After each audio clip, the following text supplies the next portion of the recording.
हमारे दिमाग का उपयोग न्यू थॉट्स को अपडेट और क्रिएट करने के लिए किया जाता है, ना कि उन्हें एज इट इज़ बनाए रखने के लिए। जब हमारे सारे थॉट्स क्लियर हो और हमारे सारे टास्क ऑर्गेनाइज हो, तभी हम ऐसे गुड आइडियाज़ रखना शुरू कर सकते हैं जो इफ़ेक्टिव हो सकते हैं। GTD यानी गेटिंग थिंग्स डन, ये वो सिस्टम है जिनसे आपके टास्क को आप एकदम इफ़ेक्टिव तरीके से ऑर्गेनाइज कर सकते हैं। इस सिस्टम का मोटो ये होता है कि आपको बिना ज़्यादा टाइम गवाए आप जिस बारे में सोचते हैं उस पर एक्शन लेना तुरंत आपको स्टार्ट कर देना है। लेकिन ये सुनने और कहने में जितना आसान लगता है उतना आसान नहीं है। इसलिए इसे आसान बनाने के लिए हमें इन 5 स्टेप्स को यूज़ करना होगा, जो है capture, clarify, organise, reflect and act. तो शुरू करते हैं कैप्चर से।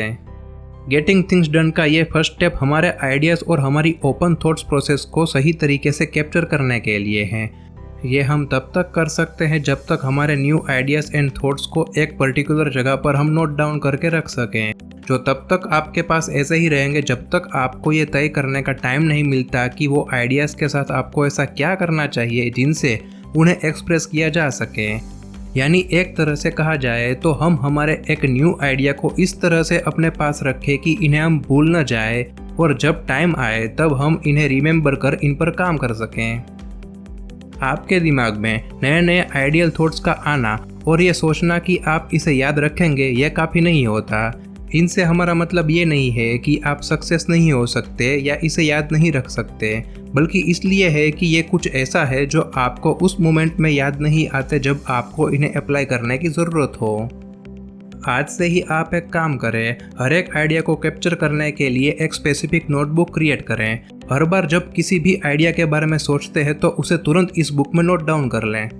अगर हर जगह नोटबुक कैरी करना मुश्किल है तो इसे अपने मोबाइल में नोट या टाइपिंग की जो ऐप्स आती है उनके अंदर लाइक एवरनोट वगैरह में टाइप करके रख लें। फिर आता है क्लैरिफाई। इस स्टेप में 3 ऐसे क्वेश्चंस हैं जो आपको जब भी आप नोट्स को देखें तब किसी भी हर एक आइडियल पॉइंट के लिए खुद से पूछने हैं। पहला क्वेश्चन, मेरे नोट पेज में ये क्या है? ये सुनकर आपको शायद बेवकूफ़ी भरा लगेगा क्योंकि हमने ही तो सब कुछ उसमें लिखा होता है, फिर ऐसा सवाल क्यों करें? वो इसलिए क्योंकि हम कितनी बार भूल चुके होते हैं कि हम हमारे आइडियाज़ के थ्रू क्या टारगेट करना चाहते हैं या क्या टारगेट कर रहे हैं। दूसरा सवाल, क्या आपको अभी किसी स्पेसिफिक एक्शन लेने की ज़रूरत है? इसके 2 आंसर्स पॉसिबल हो सकते हैं, या तो हाँ या तो नहीं। समझो अगर कोई स्पेसिफिक एक्शन की ज़रूरत नहीं है तो फिर इसमें 3 पॉसिबिलिटीज़ हो सकती हैं। या तो ये आइडिया कचरा है और इसकी अब ज़रूरत नहीं है, इसलिए इन्हें अपनी नोट्स के साथ साथ अपने दिमाग से भी हटा दें। या फिर इसे अभी एक्शन की ज़रूरत नहीं है लेकिन ये बाद में कभी काम आ सकता है। या फिर तीसरा, अभी इनके बारे में इंफॉर्मेशन कलेक्ट कर लेते हैं, जब ज़रूरत पड़ेगी तब इन्हें हम आजमाएंगे। और तीसरा सवाल, अगर आपको स्पेसिफिक एक्शन लेने की ज़रूरत है तो अपने आप से ये सवाल पूछें कि वो करने लायक एक्शन क्या है। इसके भी 2 आंसर्स पॉसिबल हो सकते हैं, या तो ये एक असाइनमेंट या प्रोजेक्ट हो सकता है या ये एक आउटकम हो सकता है जिसे आपने कमिट किया है।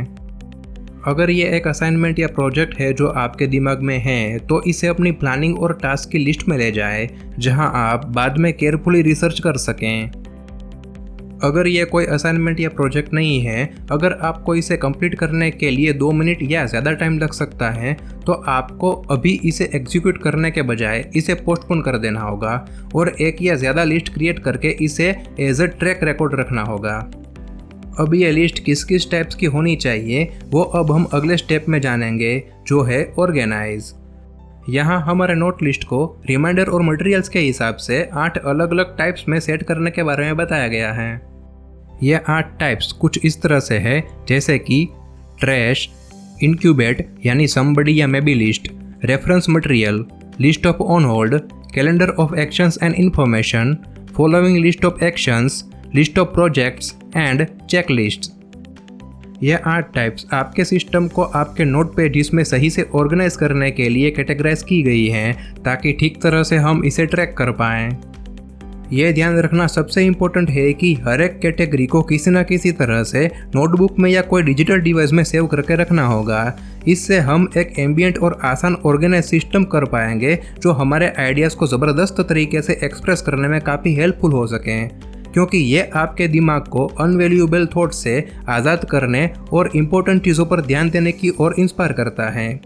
लेकिन ये सिस्टम तुरंत नहीं बल्कि धीरे धीरे से प्रोग्रेस होती हैं। बस आपको इफेक्टिव तरीके से इन 8 कैटेगरीज के हिसाब से अपनी लिस्ट को रेडी करना है जिनसे एक ऑर्गेनाइज सिस्टम क्रिएट हो सके। लेकिन एक बात हमेशा याद रखना कि आपको कम से कम किसी भी एक डिजिटल डिवाइस में GTD यानी गेटिंग थिंग्स डन नाम से एक फोल्डर बनाकर उसके अंदर इन 8 कैटेगरीज को सब फोल्डर्स बनाकर सेट करके रखना है। अब आता है रिफ्लेक्ट। यह स्टेप हमारे वर्क फ्लो को मैनेज करने के लिए हैं जिनका पर्पज़ हमारे दिमाग को आराम देना नहीं बल्कि इसे ज़्यादा एलिगेंट, प्रोडक्टिव और क्रिएटिव एक्टिविटी का एक्सपीरियंस करने के लिए फ्री करना है। उस फ्रीडम को हासिल करने के लिए आपको इस रिफ्लेक्ट मेथड को यूज़ करना होगा जिसमें आपको यह तय करना होगा कि आप जो कर रहे हैं वो करते रहें, साथ ही अपने काम और आइडियाज़ का वीकली रिव्यू लेते रहें। यानी हर वीक में कम से कम एक बार आपके ऑर्गेनाइज सिस्टम का रिव्यू करने और उसे बेहतर करते रहने की कोशिश करते रहें। इस तरह आप अपने सिस्टम को ऑप्टिमाइज्ड और क्लीन रख पाएंगे जिससे आपका सेल्फ कॉन्फिडेंस और बढ़ेगा और आप आसानी से पूरे सिस्टम को अपने कंट्रोल में रख पाएंगे। और लास्ट में आता है एक्ट। एक बार जब सब कुछ आपके कंट्रोल में हो जाए तो ये सवाल उठता है कि अब इस पर एक्ट यानी काम कैसे किया जाए। तो इनके लिए आप reference, available time, available energy और प्रायोरिटी के हिसाब से काम कर सकते हैं। रेफरेंस ये कंसीडर करता है कि आप क्या कर सकते हैं, आप कहाँ हैं और आपके पास कौन कौन से टूल्स अभी अवेलेबल हैं जो आपके काम आ सकें। अवेलेबल टाइम से यह डिसाइड होता है कि आपको अपने काम को कब तक कंप्लीट करना होगा। हमारे पास कितनी एनर्जी अवेलेबल है, इससे अवेयर होना हमारे काम को अवेलेबल टाइम लिमिट के साथ कंप्लीट करने के लिए सही स्ट्रेटेजी कौन सी होगी यह तय करने में हेल्प करता है। और लास्ट में आपके अकॉर्डिंग आपके पास अवेलेबल टाइम और एनर्जी के बेस पर आपके ज़रिए चूज़ किए जाने वाले पेंडिंग कामों में कौन कौन सा काम आपको ज़्यादा फायदा देगा, उस हिसाब से आपको अपने हर एक काम को प्रायोरिटी देनी होगी। इनसे होगा ये कि आप जितना जल्दी हो सके उतना अपने कामों को 100% कंप्लीट करने में कामयाब हो पाएंगे जो आपके लिए बेहद इम्पोर्टेंट हैं। तो ये है GTD यानी गेटिंग थिंग्स डन के वो 5 स्टेप्स जो आपको हर एक इनोवेटिव आइडिया को रियल फॉर्म देकर उस पर स्ट्रेस फ्री तरीके से काम करने के लिए हेल्प करेंगे ताकि आप अपनी हर एक विश को आसानी से रियलिटी में पाने में कामयाब हो सकें।